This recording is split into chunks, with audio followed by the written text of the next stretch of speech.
जी फडणवीस साहब के अजीत दादा का साथ लेकर ये पूरी पार्टी फॉर्म की, सरकार फॉर्म की, तो मुझे लगता है बोलने के समय किसी ने भी अपनी मर्यादाएं नहीं छोड़नी चाहिए, क्योंकि आज जो परिवार करके आपके साथ में ऐसे युती बैठे हैं, उनका विचार सबने करना चाहिए. 10 वर्षाच्या कार्यकाळात ज्यावेळेस भाजपची महानगरपालिकेवर पिंपरी चिंचवडच्या सत्ता असताना ती पूर्ण नेस्तनाबूत झाली.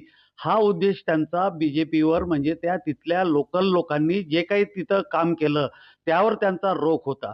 परंतु त्याच्यातून भाजप म्हटल्यामुळं पूर्ण राज्यात त्याच्या प्रतिक्रिया उमटल्या आणि त्यानंतर प्रदेशाध्यक्ष असो किंवा अजून जे काही भारतीय जनता पार्टीचे आहेत त्यांनी त्याच्यावर आपल्या प्रतिक्रिया दिलेल्या आहे. परंतु ज्यांची लायकी नाही अशा त्या माजी खासदार नवनीत राणा अजितदादावर आरोप करून आल्या. अजितदादामुळं त्यांना खऱ्या अर्थानं लोकसभा पाहायला मिळाली.